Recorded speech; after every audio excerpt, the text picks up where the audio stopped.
Boa noite, meus amigos e minhas amigas do nosso canal Escola Teológica Católica. Vamos rezar, pedir ao Divino Espírito Santo para que nos ilumine nesta noite, em nome do Pai, do Filho e do Espírito Santo. Amém. Vinde, Espírito Santo, enchei os corações dos vossos fiéis. Acendei neles o fogo do vosso amor. Enviai, Senhor, o teu Santo Espírito, e tudo será criado, e renovareis a face da terra. Oremos. Ó Deus, que instruíste os corações dos vossos fiéis, com a luz do Espírito Santo, fazei que apreciemos retamente todas as coisas, segundo o mesmo Espírito, e gozemos sempre da sua consolação. Por Cristo Senhor nosso. Amém. Que Nossa Senhora, Mãe da Igreja e Nossa Mãe, interceda por nós. Ave Maria, cheia de graça, o Senhor é convosco. Bendita sois vós entre as mulheres, e bendito é o fruto do vosso ventre, Jesus. Santa Maria, Mãe de Deus, rogai por nós, pecadores, agora e na hora de nossa morte. Amém. Glória ao Pai, ao Filho e ao Espírito Santo, como era no princípio, agora e sempre. Amém. Ó meu Jesus, perdoai-nos, livrai-nos do fogo do inferno, levai as almas todas para o céu, e socorrei principalmente as que mais precisarem da vossa misericórdia. Jesus, manso e humilde de coração, fazei o nosso coração semelhante ao vosso, em nome do Pai, do Filho e do Espírito Santo. Amém. Boa noite, espero que todos estejam bem, na paz de nosso Senhor Jesus Cristo. Vamos gravar o nosso vídeo de hoje com a bênção de Deus. Mas antes eu peço a vocês que se inscrevam no nosso canal, nos ajude a evangelizar, gente, compartilhando os nossos vídeos, deixe o seu like, seu comentário, sua pergunta, nos ajude aí, tá? Mande para outras pessoas que você conhece, outros grupos, tá? Se inscreva e compartilhe, passe para outras pessoas, tá? Dos grupos de oração que você tem, da igreja, tá? Para a gente poder alcançar o maior número possível de pessoas. Quanto mais o nosso canal crescer, mais pessoas serão evangelizadas, não é? E nós precisamos evangelizar. Ai de mim se eu não evangelizar, disse São Paulo. Então, né? E nós católicos precisamos aprender a palavra de Deus, tá? Eu sei que a maioria não lê a Bíblia, não tem costume de ler a Bíblia. Infelizmente é verdade. Então, gente, nós estamos oferecendo um curso bíblico lá do Antigo Testamento. Poucos tiveram a chance de fazer um curso de graça dentro de casa, sem pagar, e fazer um curso de Antigo Testamento. Eu, na minha época, eu queria. Eu era louco para fazer um curso bíblico, mas não tinha. Então, gente, nós estamos oferecendo aí de graça pela internet. Então, nós não estamos pedindo dinheiro, nós estamos pedindo só a sua inscrição. Como dizia, né, um padre, né, não gasta nada, só gasta o dedo. Não é? Você não gasta dinheiro nenhum, você só gasta o dedo. Só você apertar lá no inscrever-se lá e manda para outras pessoas e pede para elas também se inscreverem, por favor. Nos ajude, tá? E Deus vai nos abençoar. Por quê? Porque aquele que contribui com a evangelização, ela tem os mesmos méritos daquele que está evangelizando. Entendeu? Então, às vezes as pessoas não sabem pregar, não sabem falar, mas então, só de você me ajudar, que esse canal chega para mais pessoas, né, Deus já vai ver isso em conta, né? Então me ajude aí, tá bom? Eu vou agradecer. Então, gente, nós estamos estudando os livros dos reis, os primeiros livros dos reis, né? Na aula passada a gente estudou o capítulo 19. Hoje nós vamos estudar o capítulo, a partir do capítulo 20, do primeiro livro dos reis. Está aí, no primeiro livro dos reis, capítulo 20. A Bíblia de Jerusalém é a palavra, é a página 500 da Bíblia de Jerusalém. Se você quiser aí abrir e me acompanhar, página 500. Qual é o contexto desse capítulo 20? Tá? Nós estamos estudando, né, o profeta Elias, tá? O profeta Elias, ele está indo, não é? Ele estava no Monte Carmelo, agora ele vai para o Monte Sinai, que Deus tinha mandado ele ir, o Monte Horebe, tá? E nesse pedacinho aí, a Bíblia conta algumas guerras que houve entre Israel, tá? Que era o reino do norte, cuja capital era Samaria, ok? E os pagãos, ok? Aqueles que não eram judeus, tá bom? Só que o rei Acabe era idólatra, não era um rei temente a Deus. E a mulher dele era pior ainda, tal de Jezabel, né? Os dois não eram boas pessoas. Então, o que vai acontecer? Israel vai ter algumas derrotas para alguns pagãos, ok? Então, aqui no capítulo 20, tá? Nós vamos... Tá aí o título aí na Bíblia de Jerusalém. Guerras contra os arameus, ou seja, Israel contra os povos pagãos, ok? Como o rei de Israel não era temente a Deus, ele teve algumas derrotas. Mas mesmo assim, Deus mandava os profetas para poder ver se ele acordava ainda, não é? Então Deus mandou muitos profetas para que o rei, né, de Israel, ver se ele acordava, mas ele não acordou, não é? Então, nesse capítulo 20 do primeiro livro dos Reis, mostra algumas guerras entre, né, Israel e esses pagãos. Eu não vou ler tudo porque fica cansativo, não é? Ficar lendo aquelas guerras, né? Um rei guerreando com outro rei, não é? Aquela coisa toda, então fica uma coisa cansativa. Então eu não vou ler, né, todos os versículos, não, para a gente não cansar, tá bom? Eu só vou ler um pedacinho aí, só para vocês terem uma noção. Se você quiser ler, tá aí no capítulo 20 do primeiro livro dos Reis, ok? Diz aí que a Samaria, ela é tomada pelos pagãos. A Samaria era a capital do reino do norte, tá? Lembrando que ficaram 10 tribos de Israel no norte e 2 tribos no sul, Judá e Benjamim, cuja capital era Jerusalém, no sul. No norte, a capital era Samaria. Só que a Samaria, ela era um território de pagãos. Os judeus se misturaram com os pagãos. Por isso que os judeus não se davam com os samaritanos, porque achavam que os samaritanos eram idólatras, né? Adoravam muitos deuses, né? Isso aí é desde a época de Jesus, tá? Então vai contar aí, né, que Ben-Hadad, rei de Arã, né, mobilizou todo o seu exército, né, tinha os seus reis, seus cavalos, carros, e subiu e assediou a Samaria e a atacou. Enviou mensageiros a Acabe, o rei de Israel, e mandou dizer: assim fala o rei, tua prata, teu ouro serão meus, tuas mulheres e teus melhores filhos são meus. O rei de Israel deu essa resposta: seja como disseste, Senhor rei, sou teu como tudo que me pertencestes. Então, o rei, ele sabia, o rei de Israel, ele sabia que ele não teria como vencer os pagãos, então ele se rendeu, não é? Ele se rendeu ao rei, né, lá dos pagãos, e vai acabar ele tomando realmente a cidade. Diz aí no versículo, olha só o que diz o versículo 10. Então Ben-Hadad mandou dizer ao rei: que os deuses me façam este mal e acrescentem este outro, se o pó da Samaria for suficiente para encher o côncavo da mão de todo o povo que me acompanha. Mas o rei de Israel deu essa resposta: aquele que cinge o teu cinturão não se glorie como aquele que o tira.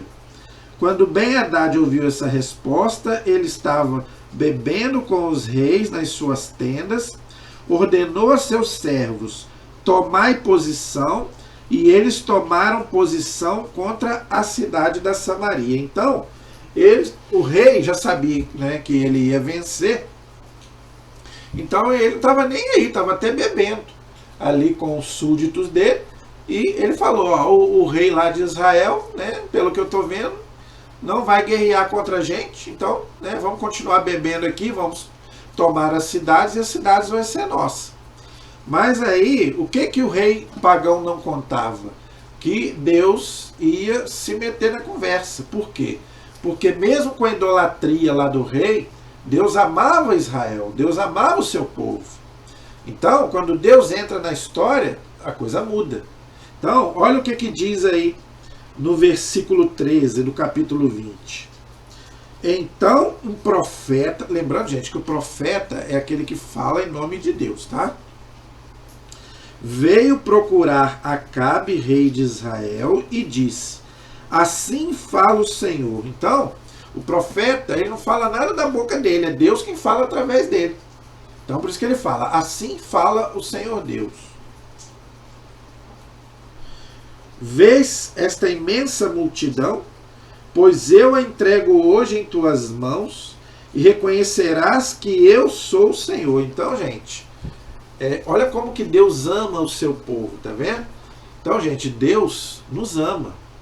Independente dos nossos pecados, Deus é fiel, diz São Paulo. Tá? Então, até quando a gente é infiel, Deus continua fiel.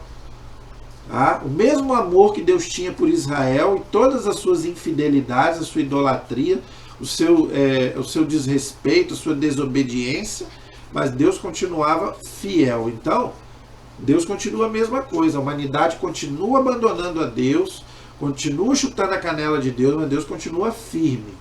Tá? Deus nos ama. Ok? E Deus combate pelo seu povo. Tá? Pode ter uma minoria. Tá? Mas enquanto tiver um ou dois fiéis, Deus está com esse povo.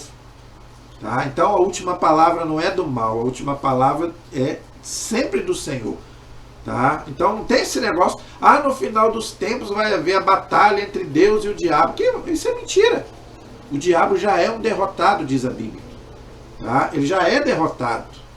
Ele faz só barulho, mas até para ele agir, ele tem que ter a permissão de Deus. Tá? Então Deus já é mais, nós já somos mais do que em Cristo Jesus, nós já somos mais do que vencedores. Jesus já o derrotou na cruz. Então o mal, gente, não tem a última palavra. O bem vai triunfar. Nossa Senhora disse lá numa das aparições dela: o meu imaculado coração vai triunfar. Tá? Lembra que ela pisou a cabeça da serpente. Então, aquele que está no exército de Deus, aquele que está no time do Senhor, ele não perde a batalha. Tá? Ele não perde a guerra. Ele pode perder algumas batalhas da vida, mas a guerra, no final, ele vai vencer. No final, Deus é sempre vitorioso, Deus é sempre vencedor. E aquele que está no time de Deus, vence. Ok? Então, Deus falou: eu hoje vou entregar nas tuas mãos. O rei perguntou: por quem? E o profeta: assim fala o Senhor, pelos servos dos chefes das províncias. Acabe insistiu: quem dará início ao combate? Tu mesmo, respondeu o profeta. Então, o rei, como não era temente a Deus, o rei não estava acreditando nas palavras do profeta. E nós somos assim também. Infelizmente, a gente não acredita na palavra de Deus. Não acredita. Você vai me dizer assim: eu acredito. Será que acredita mesmo? Quando tudo está bem, aí todo mundo acredita. Eu acredito que sim. Quando a gente está nas mil maravilhas, como diz o povo, eu creio em Deus. Mas quando tudo está mal, quando você está passando por um problema, por uma dificuldade, será que você acredita mesmo nessa palavra? Quando você está sofrendo, quando você está doente, quando morre alguém da sua família. Quem de nós nunca perdeu alguém querido? Não é? Passa por uma provação muito grande, por um sofrimento muito grande. A gente questiona Deus, será? Será que Deus tem poder mesmo? Será que realmente eu tenho fé para vencer? Nós somos fracos, gente. A nossa natureza humana é fraca mesmo, é o pecado original. Não é? A gente duvida mesmo da palavra de Deus. Será que eu acredito mesmo naquilo que está aqui? Que Deus está comigo? Será? Na hora que eu realmente, que a coisa aperta, aí, gente, que a gente tem que provar realmente a nossa fé. Porque quando tudo vai bem é muito fácil. Né? Então o rei aqui estava duvidando, né, que ele ia vencer lá o rei pagão. Por quê? Porque ele não tinha fé. E a nossa fé também é tão pequenininha, não é? Por isso que os apóstolos pediram: Senhor, aumenta a nossa fé.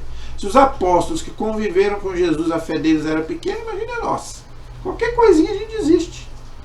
Infelizmente é assim.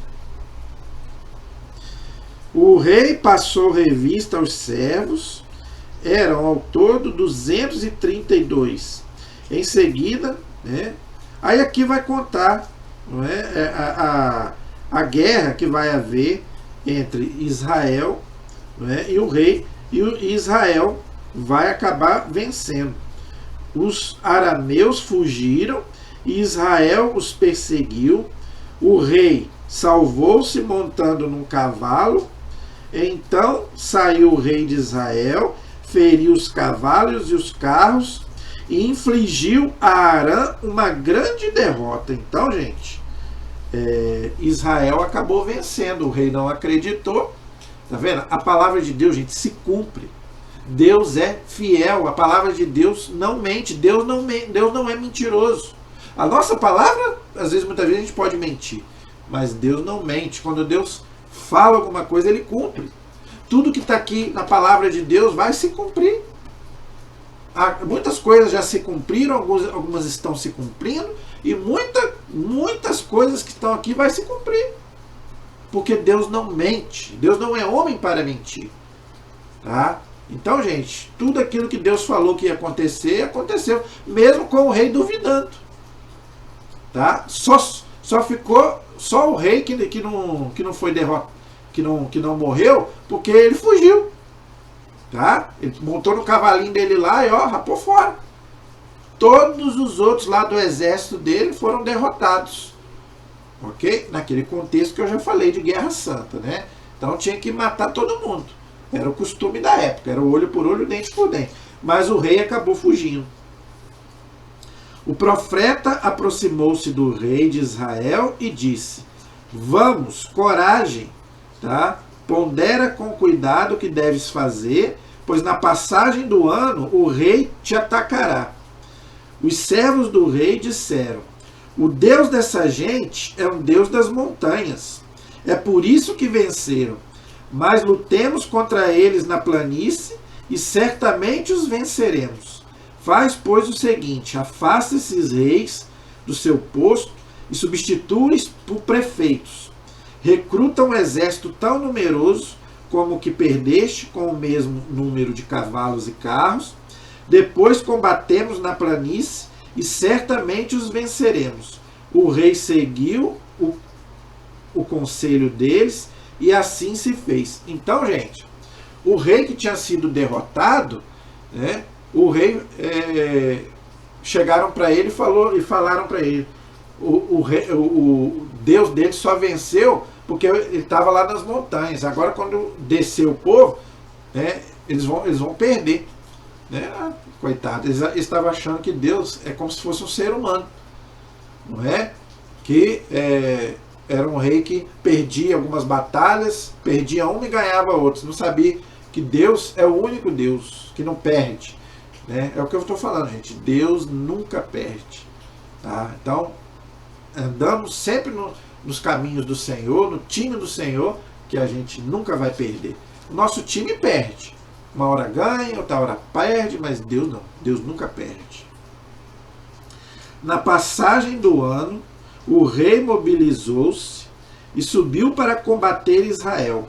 Os israelitas foram mobilizados e providos de comida, saindo depois ao encontro, acampados diante dos inimigos.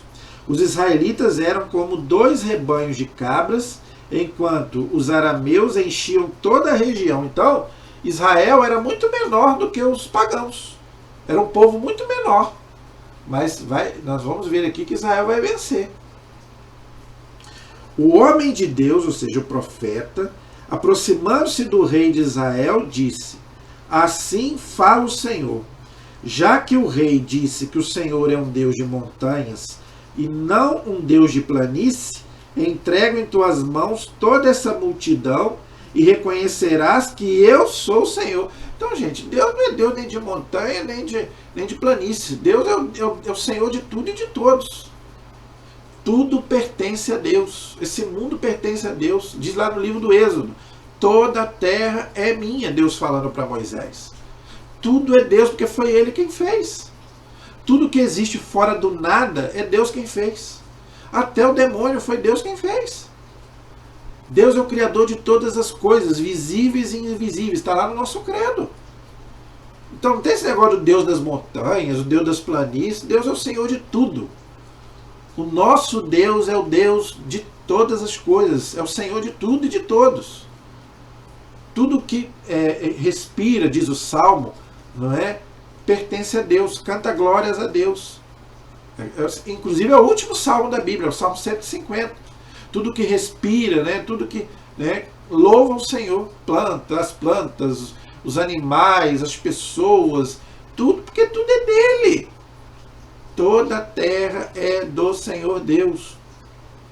Mas eles não, como eles não conheciam, né, o Deus único e verdadeiro, eles achavam isso. Durante 7 dias, lembrando que o 7 na Bíblia é um número de plenitude, durante 7 dias estiveram acampados um diante dos outros. No 7º dia travou uma batalha e os israelitas mataram num só dia 100.000 soldados da infantaria dos arameus. Os sobreviventes fugiram para a cidade, mas as muralhas desabaram sobre 27.000 homens que restaram, tá vendo? Então, gente, Deus não perde as batalhas, Deus vence. E qual é o contexto para nós hoje? A nossa batalha é contra o quê? Contra o mal, contra o pecado, contra tudo aquilo que nos afasta de Deus.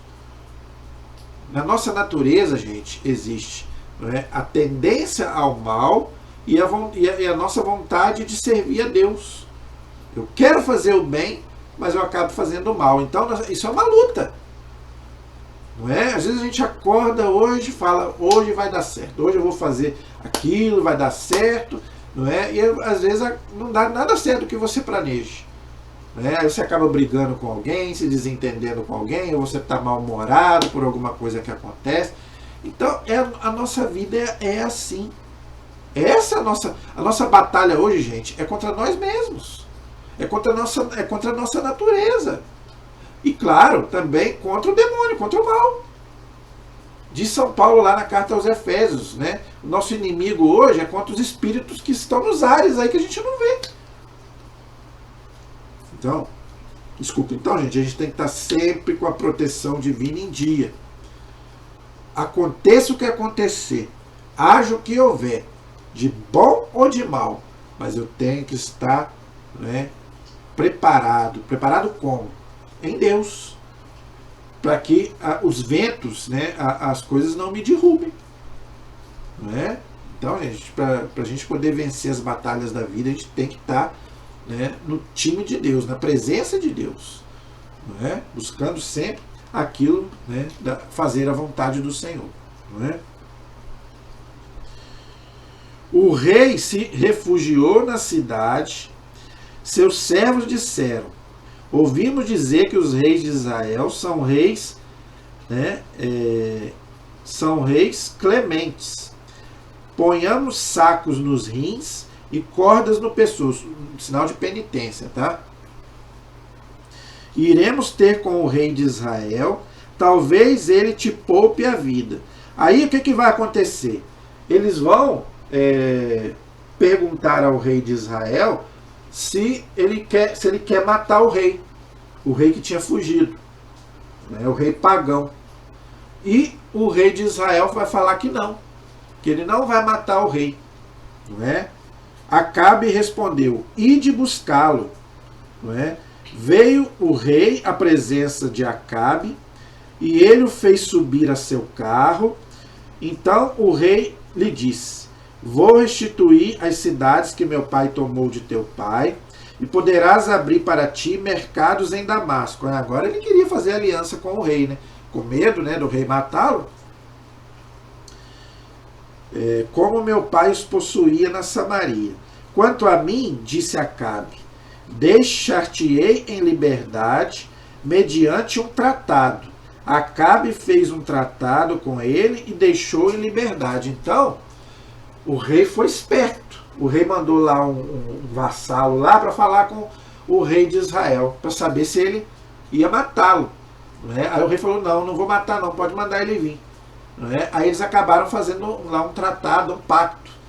Ele devolvia tudo que ele tinha pegado e ele pouparia a vida dele. Então ele poupou a vida dele e ele devolveu as coisas que ele tinha pegado aqui da Samaria. Não é? Isso chama-se, gente, conveniência. Não é? Para não morrer, eles acabaram fazendo um pacto. Não é? Um dos profetas disse a seu companheiro, por ordem do Senhor, fere-me, mas este recusou-se a feri-lo. Respondeu ele, por que não obedecestes à voz do Senhor? Logo que te afastaste de mim, um leão te matará. Logo que ele se afastou, um leão o encontrou e o matou. Então, gente, diz aqui a nota da Bíblia de Jerusalém, que ele morreu por desobediência. Por quê? Porque ele não foi obediente a Deus, então ele morreu. Deus mandava fazer uma coisa e eles não faziam. Tá? Então, gente, isso para nós é um ensinamento. No Antigo Testamento, a gente está vendo, a gente está lendo esses dias, a gente está vendo. 2 pecados que Deus punia severamente: desobediência e idolatria. Tá? Idolatria por quê? Porque o povo colocava qualquer coisa no lugar de Deus. E Deus tem que ser o absoluto, o primeiro na nossa vida. E outra coisa que Deus punia severamente, a desobediência. Tá? Infelizmente, isso acontece muito hoje. Nós não queremos obedecer a Deus. E como que eu obedeço a Deus? Seguindo os seus mandamentos. A nossa regra de fé, a nossa moral é os 10 mandamentos. Lembra daquele jovem rico, Mateus 18? Senhor, o que eu tenho que fazer para ganhar a vida eterna? Jesus falou para ele, cumpra os mandamentos. Então, gente, infelizmente hoje acontece o mesmo. Por que tanta gente depressiva, tanta gente sofrendo, tanta gente... Por quê? Porque não quer seguir a lei de Deus. Não é? Por que o mundo está como está? Por que o nosso país está como está? A nossa cidade está como está? Por quê? Por causa da desobediência a Deus. É leis contrárias a Deus. Não é? As pessoas hoje não querem obedecer a lei de Deus. Eu faço a minha lei. O corpo é meu, eu faço o que eu quero. Quantas vezes eu já ouvi falar isso? A mulher tem o direito de abortar, o corpo é dela. O homem tem direito de fazer tatuagem, o corpo é dele. Entendeu? É o que eu mais vejo. Hoje, gente, se desobedece a Deus. Deus fala para não fazer, a pessoa faz. Deus fala para não matar, a pessoa mata. Deus fala para não adulterar, a pessoa adultera. Deus fala para não roubar, a pessoa rouba. Desobedece a Deus. Aí depois pergunta, onde está Deus quando eu passei por isso? Onde está Deus? Então, gente, quando vem a desobediência, aí vem as consequências. Tá? O pecado ele tem as consequências. Ok? Então, quando eu desobedeço a Deus, acarreta todo o mal, né? Vem para mim e vem para outras pessoas. Porque nós somos solidários uns aos outros. Agora, o que eu tenho mais ouvido falar, não é? Ah, vai ter o tal dos 3 dias de trevas. Não é? Diz que vai ter aí 3 dias de escuridão. Teve até diz que até tem um eclipse aí agora, acho que nem teve. Tá todo mundo com medo, né? Agora vai ter 3 dias de trevas, vai ter que ter uma vela em casa, vai ter que estocar alimento, porque vai estar tudo escuro, entendeu? Tá todo mundo falando nisso, entendeu? Gente, quem tá com Deus não tem que temer nada. Eu não sei se vai ter, se não vai ter. Né? Já estou escutando isso aí, já tem muito tempo, até hoje não aconteceu nada.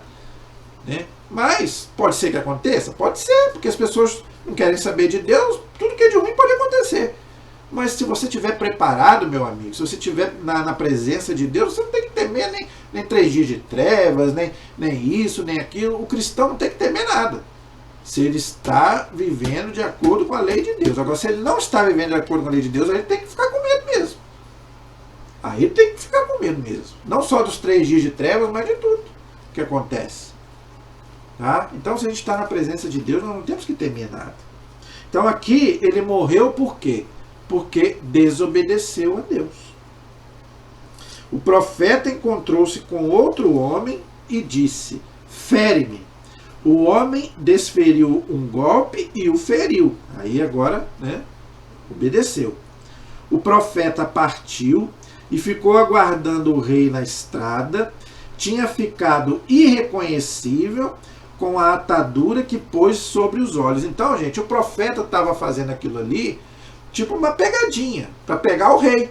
O rei que tinha fugido lá do Acabe, né? Que tinha deixado ele sobreviver. Então, para pegar ele, né, mandou ferir ele para ele não ser reconhecido. Não é? Ao passar o rei, ele gritou-lhe: teu servo ia ao teu combate, quando alguém saiu das fileiras e trouxe um homem, dizendo: guarda este homem, se ele desaparecer, tua vida responderá pela sua, ou então pagarás um talento de prata. Ora, enquanto teu servo estava ocupado aqui e ali, o outro desapareceu. O rei de Israel disse-lhe: esta é a tua sentença, tu mesmo a pronunciaste. E sem demora o homem tirou a atadura que trazia sobre os olhos, e o rei de Israel reconheceu que ele era um dos profetas. Ele disse ao rei: assim fala o Senhor Deus, porque deixaste escapar um homem que eu tinha voltado ao anátema. Anátema, gente, quer dizer expulso, excomungado. Então Deus tinha excomungado aquele rei. Tua vida responderá por sua vida, e teu povo por teu povo. E o rei de Israel voltou para casa aborrecido e irritado, e entrou em Samaria. Então, o profeta falou com ele: você vai morrer. Por quê? Porque você não matou o seu inimigo. Você deixou ele viver. Naquela época, gente, era assim. Não é? Um rei guerreava contra outro rei, né? E tinha que acabar com ele. Por quê? Era o Deus verdadeiro guerreando contra os deuses pagãos. Então, como o rei tinha deixado ele vivo, então o profeta falou para ele: ó, você, né, agora a sua vida, né, você vai responder pela sua vida. Por quê? Porque você não matou lá o seu inimigo, deixou ele viver. Então agora, né, a vida dele agora, quem vai ficar responsável vai ser você. Entendeu? E esse anátema quer dizer excomungado, fora, tá? Eu já expliquei aqui que a igreja pode excomungar uma pessoa. A igreja tem esse poder que vem de Deus, vem de Jesus. Então tem alguns casos na igreja onde a pessoa pode sim ser excomungada, não é? Eu posso até citar alguns aqui. O padre que revelar um segredo de confissão, ele pode ser expulso da igreja, pode ser excomungado. Um padre que confessa uma mulher que teve relação com ele, os dois são excomungados. Não é? Os dois estão em pecado, a mulher e o padre. Não é? Quem faz um aborto, todo mundo que faz um aborto está excomungado. A pessoa que fez, quem pagou, o médico que fez, está todo mundo excomungado. Posso voltar? Pode, se as pessoas se arrepender, fizer uma confissão, aí o bispo, só o bispo que podia reintegrar a pessoa na igreja. Mas hoje o Papa Francisco disse que o bispo pode dar essa prerrogativa a um sacerdote também. Reintegrar a pessoa na igreja, porque ela está fora da igreja. A igreja tem o poder sim de excomungar uma pessoa. Tá? E tem mais casos, mas agora eu não vou lembrar de cabeça. Eu lembro esse, né, da confissão. Uma pessoa que pegar uma hóstia consagrada e jogar no chão, ou levar para uma missa negra, por exemplo, esses lugares aí que fazem culto satânico, a pessoa excomungada. Pessoa que joga hóstia no chão, derruba o sacrário no chão, não é? Joga a hóstia no chão, pisa, não é? Aí a pessoa também pode ser excomungada. Um outro caso também, se a pessoa agredir o Papa, bater no Papa, ela é excomungada também. Não é? Então, tem alguns casos que a pessoa pode ser excomungada. Ok? Gente, esse capítulo 21, ele é muito interessante, tá? Esse rei Acabe, ele era muito ruim e a mulher dele era pior ainda. Olha que coisa triste que ele vai fazer aí no capítulo 21, tá? Ele estava de olho na vinha de um homem chamado Nabote. Vinha, gente, é que faz a uva. Os judeus, eles tinham muita vinha, que da vinha eles tiravam o vinho. Os judeus tomavam vinho, tanto que Jesus tomou vinho. Não é pecado nenhum você beber uma taça de vinho, até um copo de cerveja não é pecado. Pecado é você se embriagar. Entendeu, gente? Então o padre não bebe vinho em toda a missa? Jesus bebeu vinho lá na Santa Ceia. Tá? O Papa Bento XVI, gente, tem uma foto dele lá na Alemanha com uma caneca de chopp na mão. O Papa era alemão. Na Alemanha, gente, que é um dos países mais protestantes do mundo, as pessoas tomam cerveja. Então, não é pecado você tomar um copo de cerveja e uma taça de vinho. O pecado é você se embriagar. Então, os judeus, eles usavam muito a videira para fazer uva, para fazer o vinho. Entendeu? Então, inclusive nas festas de casamento, tinha vinho. Tanto que lá, nas bodas de Caná, Jesus transformou água em vinho. Entendeu?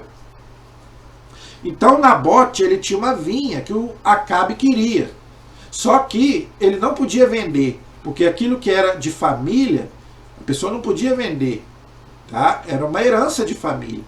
É a mesma coisa, você tem alguma coisa que seu pai deixou para você, né, e você querer vender. Era mais ou menos isso. Mas ele não ficou satisfeito. E olha o que ele e a mulher dele vão arrumar. Esse capítulo 21 aí. Eis o que se passou depois destes acontecimentos.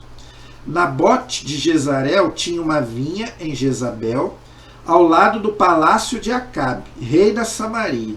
Acabe assim falou a Nabote: cede-me a tua vinha, para que eu a transforme numa horta, já que ela está situada junto ao meu palácio. Em troca te darei uma vinha melhor, ou se preferires, pagarei em dinheiro seu valor. Mas Nabote respondeu a Acabe: o Senhor me livre de ceder a herança de meus pais. Então, gente, não é que ele não queria vender, aquilo era uma herança do pai dele. Entendeu? Então, a questão não era dinheiro, não era igual ele ofereceu uma maior. A questão é que aquilo era de família, era do pai dele. Entendeu? É a mesma coisa que você tem um pé, aqui em casa, por exemplo, tem um pé de manga, que era da herança da minha avó. E esse pé está perto da casa do vizinho. A mesma coisa que o vizinho chegar e falar para mim: me dá o seu pé de manga para mim. Não posso. Entendeu? Porque é herança da minha família. Então a questão aí não é dinheiro. A questão aí que era uma herança de família. Acabe voltou para casa aborrecido e irritado por causa desta resposta que lhe deu Nabote de Jezarel. Não te cederei a herança dos meus pais. Estendeu-se na cama, voltou o rosto para a parede e não quis comer nada. Sua mulher Jezabel aproximou-se dele e disse: por que estás aborrecido e não queres comer? Respondeu ele: porque conversei com Nabote de Jezreel e lhe propus: cede-me a tua vinha pelo preço de dinheiro, ou se preferires, dar-te-ei outra vinha em troca. Mas ele respondeu: não te cederei a minha vinha. Então a sua mulher Jezabel lhe disse: és tu que agora governas Israel. Levanta-te e come, e que teu coração se alegre, pois eu te darei a vinha de Nabote de Jezreel. Então, é o que eu falo, gente. Né? A Bíblia cita mulheres maravilhosas. Não é? Tem a Virgem Maria, não é? Tem Esther, Ruth, Judite, mas também tem mulheres terríveis na Bíblia também. Por isso que São Paulo fala: a mulher santa santifica o seu marido. Não é? Então, Provérbios lá fala da mulher virtuosa. Não é? Então, gente, tanto a mulher quanto o homem. Mas aqui eu estou falando porque, olha só, a mulher do rei, olha o que ela vai fazer. Não é? Ela vai fazer uma coisa terrível. Não é? Então, gente, tanto mulher quanto homem tem que ser pessoas tementes a Deus. Quando você for casar, meu amigo, tá? Quando você for casar, minha irmã, seja homem, seja mulher, olha com quem você está se casando. Tá? Olha primeiro, conversa, namora. O namoro é para isso. Tá? Não chega, se tem gente que já conheceu, já casa. Não faça isso. Conheça primeiro com quem você está casando, porque depois, olha aí, com quem que ele se casou. Com a mulher que não valia nada. Tá? Então, olha só o que ela fez. Olha o que ela vai fazer. Que ela fez não, que ela vai fazer. Ela escreveu então uma carta em nome de Acabe, a mulher dele. Selou-a com o selo real e enviou aos anciãos e aos notáveis da cidade, com cidadãos de Nabote. Nessas cartas escreveu o seguinte: proclamai um jejum e fazei Nabote sentar-se entre os primeiros do povo, fazei comparecer diante dele 2 homens inescrupulosos que o acusem assim: tu amaldiçoaste a Deus e ao rei, levando-o para fora, apedrejai-o para que morra. Olha que mulher terrível. Não valia nada. Os homens da cidade de Nabote, os anciãos e os notáveis, que moravam na mesma cidade, fizeram conforme Jezabel lhes havia ordenado, segundo estava escrito nas cartas que ela lhes escreveu. Proclamaram jejum e colocaram Nabote entre os primeiros do povo. Então chegaram os 2 homens inescrupulosos que se sentaram diante dele e testemunharam contra Nabote diante do povo, dizendo: Nabote amaldiçoou a Deus e ao rei. Levaram-no para fora da cidade, apedrejaram-no e ele morreu. Olha que coisa terrível. Tá vendo? E ele não tinha feito nada disso. A única coisa que ele não quis vender é uma coisa que era dele, que era de família. Não é? E eles, né, falaram que ele tinha amaldiçoado a Deus, sendo que ele não tinha amaldiçoado nem a Deus nem ao rei. Tá? Então ele foi apedrejado e morto. Quando Jezabel ouviu que Nabote tinha sido apedrejado e que estava morto, disse a Acabe: levanta-te e vai tomar posse da vinha de Nabote de Jezareel, que ele não quis te ceder por seu preço em dinheiro, pois Nabote já não vive, está morto. Quando Acabe soube que Nabote estava morto, levantou-se para descer a vinha de Nabote de Jezareel e dela tomar posse. Olha que gente sem vergonha, né? Me perdoe a palavra, né? Mas a gente fica revoltado com isso, não é? Por isso, gente, que vai ter que haver o juízo final. Toda justiça divina será feita. Toda injustiça será feita. Não é? Eu tenho pena dessas pessoas, mas o juízo final é isso. Não é? O juízo particular, eu e Deus. Mas o juízo final vai estar todo mundo ali presente, porque toda justiça no mundo será feita por causa desse tipo de injustiça. Né? O homem morreu injustamente. Urias morreu injustamente lá, naquele caso de Davi. Né? Ele matou para ficar com a mulher dele. Toda justiça será feita no juízo final. Não é? Por isso que a Bíblia fala que vai haver choro e ranger de dentes. Não é? Deus vai fazer toda a justiça, porque Deus é amor, mas Deus é justiça. Não é? Deus é misericórdia, mas Deus é justo. Então a palavra, aí vai entrar Deus na história. Então a palavra do Senhor foi dirigida a Elias, o profeta, nestes termos: levanta-te e desce ao encontro de Acabe, rei de Israel, que está em Samaria. Ele se encontra na vinha de Nabote, aonde desceu para dela tomar posse. Está vendo como que Deus sabe de todas as coisas, gente? Gente, Deus está vendo tudo. O nosso pecado, tudo que a gente faz de bom e de mal. Então você pode esconder das pessoas, você pode esconder do padre. Não é? Ah, não quero confessar, vou esconder isso do padre. Mas de Deus a gente não esconde, é o que eu estou falando. Não é? A confissão, você não pode esconder nada do sacerdote. É preferível você não confessar. Porque se você esconder, vai aparecer no juízo final. Deus sabe, Deus é onisciente, Deus está vendo tudo. Deus viu tudo e falou para o profeta Elias. Então ele está lá na vinha do Nabote. Não é? Isto lhe dirás: assim fala o Senhor, mataste e ainda por cima roubas. Então, né, ele matou, a mulher dele matou e ele roubou, porque aquilo da vinha não era dele. Matastes e ainda por cima roubas. Tu lhe dirás: assim fala o Senhor, no mesmo lugar em que os cães lamberam o sangue de Nabote, os cães lamberão também o teu. Olha que coisa terrível. Então, gente, o pecado tem consequência.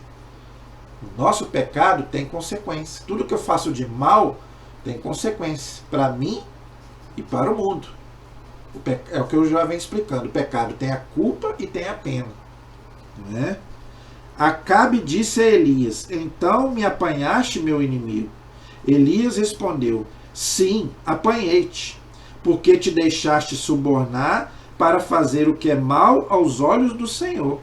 Farei cair sobre ti a desgraça, varrerei a tua raça, exterminarei os varões da casa de Acabe, ligados ou livres em Israel. Farei com tua casa como fiz com os de Jeroboão, filho de Nabate, filho de Aiás, porque provocaste a minha ira, ou seja, a minha justiça, e fizeste Israel pecar. Também contra a tua mulher, o Senhor pronunciou uma sentença. A mulher dele é pior ainda do que ele. Tá? Os cães devorarão a tua mulher no campo de Jezreel. A pessoa da família de Acabe que morrer na cidade será devorada pelos cães, e quem morrer ao campo será comido pelas aves do céu. Gente, que coisa terrível. Isso que eu estou falando, gente. O pecado atrai coisa ruim. Se arrependa. Cometeu um pecado, se arrependa. Tá? Não leve isso para amanhã. Chega a me arrepiar. O pecado ele é terrível. Tá? Ele traz consequências para a gente e para o mundo. Tá? Será comido pelas aves do céu. De fato, não houve ninguém que como Acabe se tenha vendido para fazer o que desagrada ao Senhor, porque a isso o incitava sua mulher Jezabel. Tá vendo? A mulher era pior do que ele. Então, por que o rei era ruim? Porque a mulher dele também instigava ele. É o que eu estou falando. Né? Tem mulheres boas, mas tem mulheres também que não prestam. Como tem homens bons, tem homens que não prestam. Cuidado com quem você está entrando. Tá? Não houve ninguém como Acabe, né, que tenha vendido para fazer o que desagrada ao Senhor, porque a isso incitava sua mulher Jezabel, agiu de um modo extremamente abominável, cultuando os ídolos, ainda era idólatra ainda, entendeu? Como fizeram os amorreus que o Senhor expulsava diante dos israelitas. Quando Acabe ouviu estas palavras, rasgou as vestes, cobriu o corpo com pano de saco e jejuou. Dormia vestido de pano de saco e andava a panos lentos. Então a palavra do Senhor foi dirigida a Elias nestes termos: viste como Acabe se humilhou diante de mim? Por se ter humilhado diante de mim, não mandarei a desgraça durante a sua vida. É nos dias de seu filho que enviarei a desgraça sobre a sua casa. Então, o rei, ele viu, né, o que ele tinha feito e ele começou a fazer penitência. E isso aí desagravou, né, um pouco do pecado que ele tinha cometido. Tá? Então, gente, além da gente se arrepender, a gente tem que fazer penitência. Aí ele fez jejum, não é? Ele rezou, ele fez vários tipos de penitência. Então, por isso que a igreja ensina, né, que o pecado ele tem a culpa e tem a pena. A culpa é perdoada na confissão. Então, quando você comete um pecado, você tem que fazer algumas coisas. Primeiro, se arrepender. Cometi um pecado grave. Não é? Primeira coisa, se arrependa. Segundo, se confesse. Vá diante de um sacerdote, peça, né, para ele te dar absolvição. E aí você é perdoado quanto à culpa. Mas fica a pena, o estrago que o pecado deixou para você e para as outras pessoas, dependendo do pecado. Aí você tem que reparar isso diante de Deus e diante da pessoa. Se eu roubei R$100, eu tenho que devolver os R$100. Ah, se eu fiz uma fofoca de uma pessoa, eu tenho que ir lá pedir desculpa. Porque a pessoa ficou ofendida, a pessoa ficou desmoralizada. Então, gente, dependendo do pecado, tem que haver reparação. E eu tenho que fazer também penitência. Por isso que eu tenho que fazer jejum, eu tenho que dar esmola, eu tenho que rezar mais, não é? E várias outras penitências aí que eu posso fazer. Até uma promessa mesmo, não é? Eu vou fazer uma promessa a Deus, né, para que, né, Deus me perdoe de algo que eu fiz de errado. É válido? Válido, não é? Então, gente, isso aí é uma coisa que uma coisa muito séria que a gente tem que pensar, tá? Espero que você tenha gostado, mas se Deus quiser, nós vamos voltar na próxima aula, não acabou não, para continuar o estudo do livro dos reis, amém? Nossa proteção está no nome do Senhor, que fez o céu e fez a terra. Estivemos e permaneceremos unidos em nome do Pai, do Filho e do Espírito Santo. Amém. Deus abençoe a todos. Até o próximo programa, se Deus quiser.